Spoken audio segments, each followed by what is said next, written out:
श्रीचक्रवासिनी महादेवी अम्मा श्री सिंहवाहिनी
ಪ್ರತಿ ಜೀವ ಭೂಮಿಯಲ್ಲಿ ಜನ್ಮ ಪಡೆದಾಗ ನಾನು ಸಂಭ್ರಮಿಸ್ತೀನಿ. ಪ್ರತಿ ತಾಯಿಯ ನೋವು ನಲಿವುಗಳಲ್ಲಿ ನಾನಿರ್ತೀನಿ. ನೀವು ಕಣ್ಣೀರಿಟ್ಟಾಗಲೆಲ್ಲ ನನ್ನನ್ನು ಕರೀದಿದ್ರು ನಿಮ್ಮೆಡೆ ನೋಡ್ತಿರ್ತೀನಿ. ನನ್ನ ಸೃಷ್ಟಿಯ ಕಣಕಣವು ಸರಿ ದಾರಿಯಲ್ಲಿ ಸಾರ್ಥಕವಾಗಲಿ ಅಂತ ಪ್ರತಿ ಕ್ಷಣವೂ ಹರಿಸ್ತಿರ್ತೀನಿ. ನೀವು ಹೊತ್ತ ಎಲ್ಲ ಹರಿಕೆಗಳನ್ನು ಕೇಳಿಸ್ಕೊತಿರ್ತೀನಿ.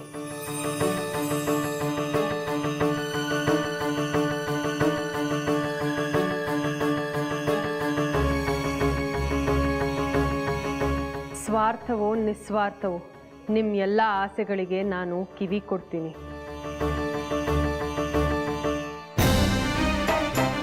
ಹುಟ್ಟಿನಿಂದ ಸಾವಿನ ತನಕ ನಿಮ್ಮನ್ನ ನಿಮ್ಮ ಹೆತ್ತ ತಾಯಿಗಿಂತ ಹೆಚ್ಚು ಪ್ರೀತಿಸ್ತೀನಿ, ಕಾಪಾಡ್ತೀನಿ.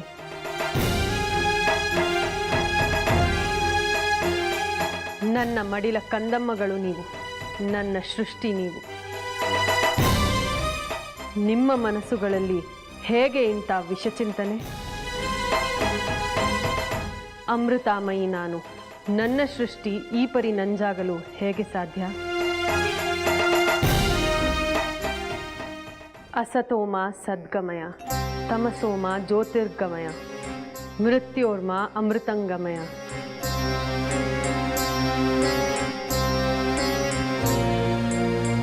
ಇಂಥ ನುಡಿಗಳನ್ನು ನುಡಿದ ಈ ಪುಣ್ಯ ನಾಡಿನಲ್ಲಿ ಏಕೆ ವಿಷಪ್ರಸವಗಳು? ಮಾತೃನಿಂದನೆ, ಮಾತೃದ್ವೇಷ, ಮಾತೃಹತ್ಯೆ. ನನ್ನ ಸೃಷ್ಟಿ ಹೀಗಾಗಲು ಹೇಗೆ ಸಾಧ್ಯ?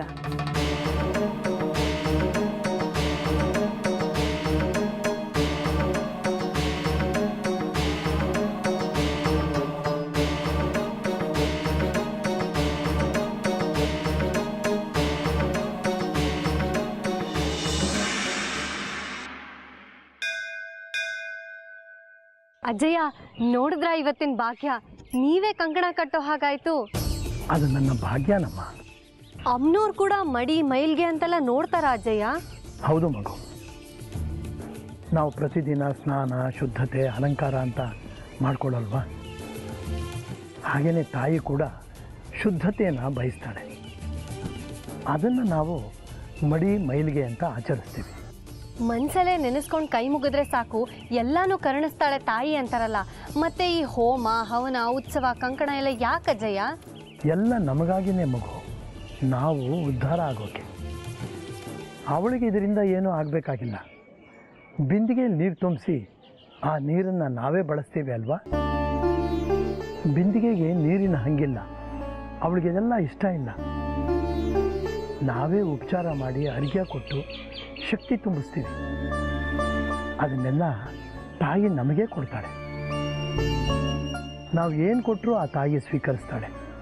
ಒಳ್ಳೇದು ಕೊಟ್ಟರು ಸ್ವೀಕರಿಸ್ತಾಳೆ, ಕೆಟ್ಟದ್ದು ಕೊಟ್ಟರು ತಗೋತಾಳೆ. ಹೂವಿನ ಅಲಂಕಾರ ಮಾಡಿದ್ರು ಸ್ವೀಕರಿಸ್ತಾಳೆ. ಕಲ್ಲಿನ ಅಭಿಷೇಕ ಮಾಡಿದ್ರು ಒಪ್ಕೋತಾಳೆ. ಆದರೆ ಅದಕ್ಕೆ ತಕ್ಕ ಫಲ ನಾವೇ ಪಡ್ಕೋತೀವಿ. ನಾನು ಆಗಲೇ ಹೇಳಿದಾಗೆ ಬಿಂದಿಗೆಯಲ್ಲಿ ಏನು ತುಂಬಿದ್ರೂ ತುಂಬಿಸ್ಕೊಳ್ಳುತ್ತೆ. ಅದನ್ನು ಹಾಗೆ ಮರಳಿ ನಮಗೆ ಕೊಡುತ್ತೆ. ಅಂದ್ರೆ ಅಮ್ನೋರಿಗೆಲ್ಲ ಗೊತ್ತಿರುತ್ತಾ? ಹೌದು ಮಗು. ಆ ಮಹಾತಾಯಿಗೆ ಎಲ್ಲವನ್ನೂ ಊಹಿಸೋದಕ್ಕೆ ಸಾಧ್ಯ. ಕೇವಲ ಚಿತ್ತ ಸಂಕಲ್ಪದಿಂದ ಇಡೀ ಬ್ರಹ್ಮಾಂಡವನ್ನೇ ನಡೆಸ್ತಾ ಇರೋಳು ಆ ಮಹಾತಾಯಿ. ಆ ತಾಯಿಗೆ ನಾವು ಲೆಕ್ಕವೇ? ಇಡೀ ವಿಶ್ವವನ್ನೇ ನಿಲ್ಲೋ ನೆಲೆ ಮಾಡಿಕೊಂಡು ಬ್ರಹ್ಮಾಂಡ ಪೂರ ಆವರಿಸ್ಕೊಂಡ್ರೋ ಆಕೆನ ನಾವು ಪೂರ್ತಿ ಅರ್ಥ ಮಾಡ್ಕೊಳ್ಳೋಕೆ ಸಾಧ್ಯವೇ ಇಲ್ಲ.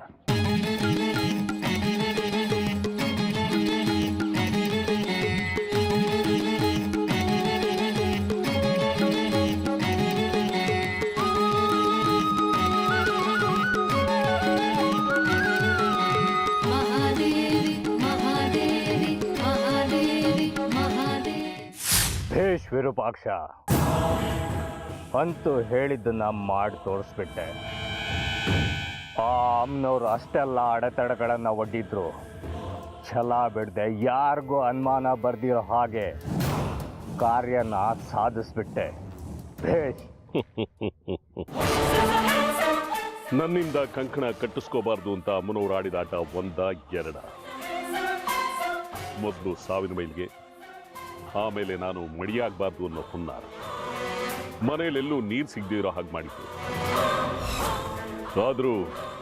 ಆದ್ರೂ ಜಯ ನಮ್ಮದೇ. ನನ್ನ ರಕ್ತ ತರ್ಪಣದಿಂದ ಅಮ್ಮನವರ ಕಂಕಣನ ಮೈಲ್ಗೆ ಮಾಡಿಬಿಟ್ಟೆ. ಕಾಲರುದ್ರ ಕಡಿಕೆ ಮೈಲ್ಗೆ ಮಾಡಿಬಿಟ್ಟೆ.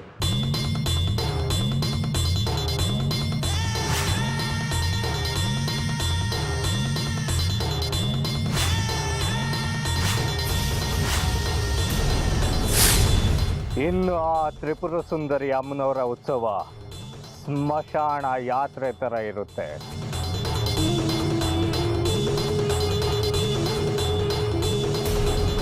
ಇಪ್ಪತ್ತೊಂದು ವರ್ಷಗಳ ನಂತರ ಉತ್ಸವ ನಡೀತಾ ಇದೆ. ಶ್ರೀಚಕ್ರ ಉದ್ಭವವಾಗುತ್ತೆ, ಅದು ಇದು ಅಂತ ಊರಿಗೂರೇ ಸಂಭ್ರಮದಲ್ಲಿತ್ತು. ಈಗ ಪ್ರಾರಂಭದಲ್ಲೇ ಕಂಕಣ ಮೈಲ್ಗೆ ಮಾಡಿದ್ರಿಂದ ಅವಳ ಶಕ್ತಿಯೆಲ್ಲ ಹುಡುಗೋಗಿದೆ.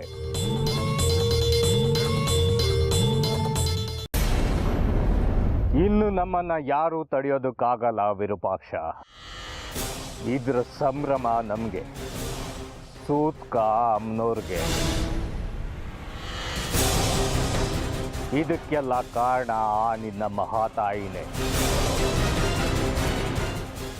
ಒಂದೊಂದು ಸಾರ್ತಿ ಅವಳಿಗೂ ಉದೋ ಅನ್ಲೇಬೇಕು.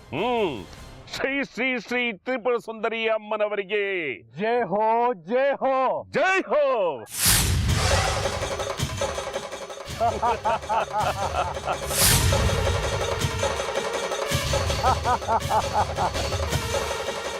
ಮಾರಿಗುಡಿ, ನೀನು ಸಂತೋಷ ಪಡು. ಇನ್ನು ನಮ್ಮ ಕೆಲಸಗಳೆಲ್ಲ ಸುಲಭವಾಗುತ್ತೆ, ಶ್ರೀಚಕ್ರ ನಮಗೆ ಸಿಗುತ್ತೆ.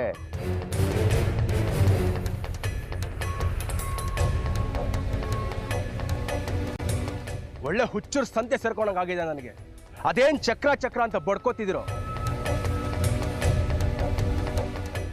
ನನಗಂತೂ ಅರ್ಥ ಆಗ್ತಿಲ್ಲ. ನಾನು ಬಂದ ಕೆಲಸ ಇನ್ನೂ ಆಗಿಲ್ಲ. ಅದೇನ್ ತಾಯಿನೋ ಅದೇನ್ ಕಂಕಣನೋ ನಿಮಗೆ ಅರ್ಥ ಆಗ್ಬೇಕು. ನನಗ್ ಬೇಕಾದ್ದೇ ಬೇರೆ, ನಾನು ಸಾಧಿಸ್ಬೇಕಾದ್ದೇ ಬೇರೆ. ಅದನ್ನ ನಾನು ದಕ್ಕಿಸ್ಕೋಬೇಕು. ಮಾಡ್ಕೊಳ್ಳಿ, ನಿಮಗೇನ್ ಬೇಕೋ ನೀವು ಮಾಡ್ಕೊಳ್ಳಿ. ನನಗೆ ಬೇಕಾದ ನಾನು ಹುಡ್ಕೊಂಡು ಹೋಗ್ತೀನಿ.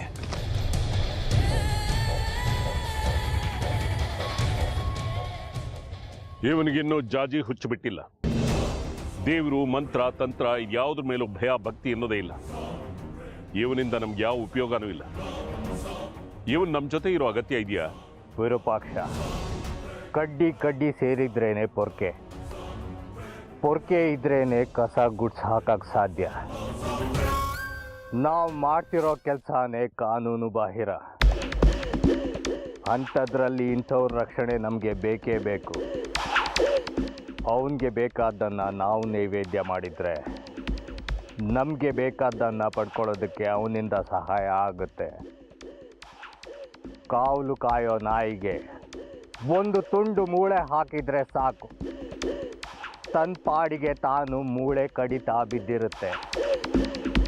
ನಮಗೆ ಶ್ರೀಚಕ್ರದ ಹುಚ್ಚು, ಅವನಿಗೆ ಜಾಜಿ ಹುಚ್ಚು. ಅವನು ಹೇಳಿದ್ದು ಸರಿನೇ. ನಾವೆಲ್ಲ ಹುಚ್ಚರ ಸಂತೆಯಲ್ಲೇ ಇದ್ದೀವಿ.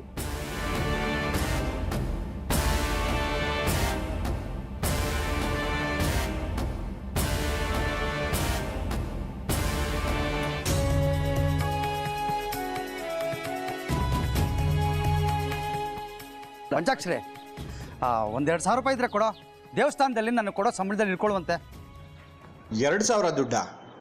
ನೀನು ನನಗೆ ತಿಳಿದ ಮಟ್ಟಿಗೆ ಕುಡಿಯೋದನ್ನು ಬಿಟ್ಟಿದ್ಯಾ, ಜೂಜಾಡೋದನ್ನು ನಿಲ್ಸಿದ್ಯಾ. ಅಂದಮೇಲೆ ನಿಂಗೆ ಯಾಕಪ್ಪ ಬೇಕು ದುಡ್ಡು? ಆಟೋ ಸರಿ ಮಾಡಿಸ್ತಿದ್ದೀನಪ್ಪ. ಇನ್ನೇನು ಶುರುವಾಗ್ಬಿಡ್ತಾರಲ್ಲ ಜನ ಉತ್ಸವಕ್ಕೆ. ಬೇರೆ ಬೇರೆ ಊರುಗಳಿಂದ ದಿನಕ್ಕೇನಿಲ್ಲ ಅಂದ್ರು 100-200 ಜನ ಬರ್ತಾರೆ. ಕಂಕಣ ಕಟ್ತಿದ್ದ ಹಾಗೆ ಜನರನ್ನ ಸೆಳ್ಕೊಳಕ್ ಶುರು ಮಾಡ್ಬಿಡ್ತಾರೆ ಅಮ್ಮನವರು. ಈ ಸಲ ದೇವಸ್ಥಾನಕ್ಕೆ ಬಾಡಿಗೆ ಹೊಡೆದ ಮೇಲೆ ಬಸ್ ನಿಲ್ದಾಣಕ್ಕೂ ದೇವಸ್ಥಾನಕ್ಕೂ 2 ಬಾಡಿಗೆ ಹೊಡಿತೀನಿ. ತಲೆಗೆ 5 ಅನ್ಕೋ, 10ಕ್ಕೆ 50, 4 ಸುತ್ತು ಹೊಡೆದ್ರೆ 200 ರೂಪಾಯಿ. 200 × 10 ದಿವಸ 2,000 ಕೊಟ್ಟಾಗ್ಬಿಡ್ತೀನಿ ನಿನ್ನ ಕಾಸನ್ನ.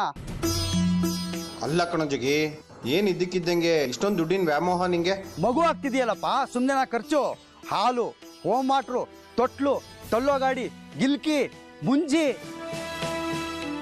ಜ್ವರ ಬಂದೆ ವೈದ್ಯರು, ನಾಮಕರಣ, ಚೌಲ, ಮುಂಜಿ, ಶಾಲೆ 1-2 3 ನಿಮಿಷದ ಸುಖ 30 ವರ್ಷ ಖರ್ಚು. ಆದರೆ ಖುಷಿ ಇದೆ ಕಣೋ, ಅಪ್ಪ ಆಗ್ತಿದ್ದೀನಿ ಅಂತ.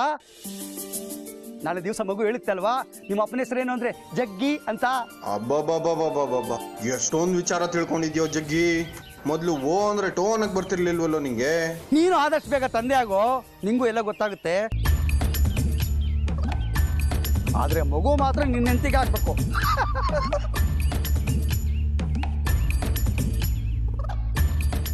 ತಮಾಷೆ ಮಾಡಿದೆ ಕಣೋ. ನೋಡೋ, ಏನಿಲ್ಲ ಅಂದರೂ ವರ್ಷಕ್ಕೆ 2 ಲಕ್ಷ ಬೇಕು ಕಣೋ. ನಮ್ಮ ಅಮ್ಮಂಗೆ ಬೇರೆ ಮೊಮ್ಮಗು ಹುಚ್ಚು ಬಂದ್ಬಿಡ್ತಲ್ಲ ಇನ್ನೇನು. ನಾನು, ನನ್ನ ಹೆಂಡತಿ, ಮಗು, ನಮ್ಮಮ್ಮ, ನನ್ನ ಆಟೋ ಎಲ್ಲಿಂದ ತರಲು ದುಡ್ಡು?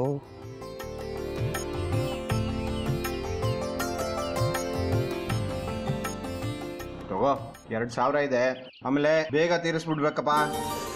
ತುಂಬ ಉಪಕಾರ ಆಯಿತು ಪಂಚಾಕ್ಷರಿ, ಆದಷ್ಟು ಬೇಗ ತೀರಿಸ್ಬಿಡ್ತೀನಿ. ಬರಲಾ? ಆಯ್ತಾಯ್ತು.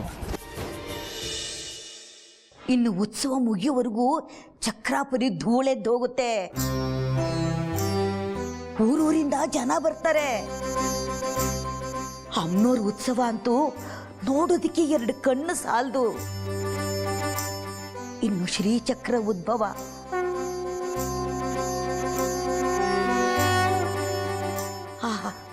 ನೋಡ್ತಾ ಇದ್ರೆ ಜನ್ಮ ಪಾವನ ಆಗತ್ತೆ. ಮಾಡಿದ ಪಾಪಗಳೆಲ್ಲ ಹಾಗೆ ನಾಶವಾಗೋಗುತ್ತೆ. ಏನಾದರೂ ಹೊಳಪು, ಏನು ವೈಭವ. ಕುಂಭಮೇಳ 12 ವರ್ಷಕ್ಕೊಮ್ಮೆ ಆದರೆ ಈ ನಮ್ಮ ಚಕ್ರಾಪುರಿಯಲ್ಲಿ ಚಕ್ರೋದ್ಭವ 21 ವರ್ಷಕ್ಕೆ ಒಮ್ಮೆನೇ ಆಗೋದು. ಕಳೆದ ಸಾರಿ ಉತ್ಸವ ನಡೆಯೋ ಕಾಲಕ್ಕೆ ನೀನಿನ್ನು ಚಿಕ್ಕವಳು, ಸುಂದರಿ ಹುಟ್ಟಿದ ಸಮಯ. ಇಡೀ ಚಕ್ರಾಪುರಿನೇ ಜಾತ್ರೆ ಆಗ್ಬಿಟ್ಟಿತ್ತು. ಉತ್ಸವದ ವೇಳೆ ಭಕ್ತಾದಿಗಳೆಲ್ಲ ಮನೆ ಜಗಲಿಗಳ ಮೇಲೆ ಬಂದು ಮಲಗ್ತಾ ಇದ್ರು. ಎಲ್ಲಿ ನೋಡಿದ್ರು ಜನ, ಬರೀ ತಲೆಗಳೇ ಕಾಣುತ್ತೆ. ಭಕ್ತರಿಗೆ ಊಟ, ಉಪಚಾರ, ಪ್ರಸಾದವಂತೂ ದೇವಸ್ಥಾನದಲ್ಲಿ ಸದಾಕಾಲ ನಡೀತಿರುತ್ತೆ.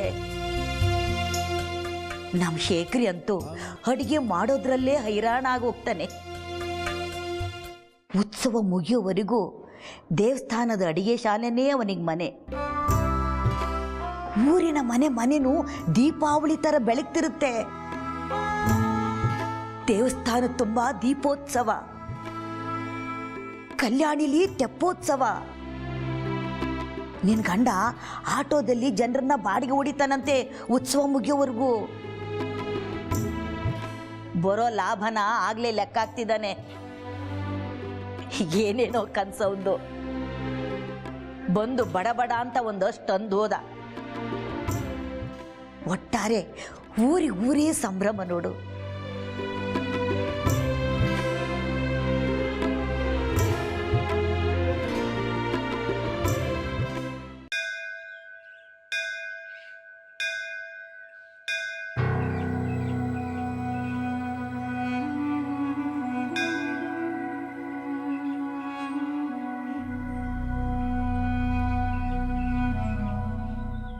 ಏ ಬಂಗಾರಿ, ಏನೋ ಆಗಿತ್ತು ನಿನ್ನೆ ನಿನ್ಗೆ? ಸತ್ಯ ಏನು ಅಂತ ಗೊತ್ತಾಗಿತ್ತಲ್ಲ, ರೋಷ ಬಂದಿತ್ತು. ಬಡವನ್ ಕೋಪ ದೌಡೆಗೆ ಮೂಲ ಅಂತಾರೆ. ನಿನ್ ಕೋಪದಿಂದ ಏನಾಯ್ತು? ನಿನಗೆ ಒದಗಳು ಬಿತ್ತು.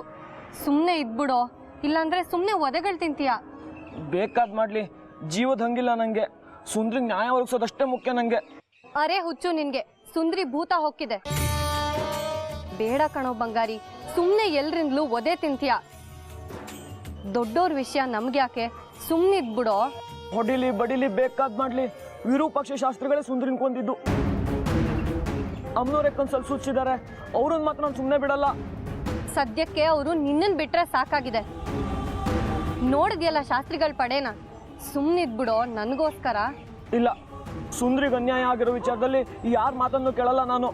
ಬೇಡ ಕಣೋ ಬಂಗಾರಿ, ಎಲ್ಲಾದ್ರೂ ದೂರ ಹೊರಟೋಗು.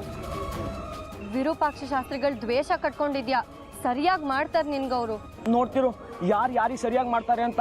ನನ್ನ ವಿಚಾರ ಗೊತ್ತಿಲ್ಲ ನಿಂಗೆ. ಆಯ್ತಪ್ಪ, ಮುಂದೇನ್ ಮಾಡ್ಬೇಕಂತಿದ್ಯಾ?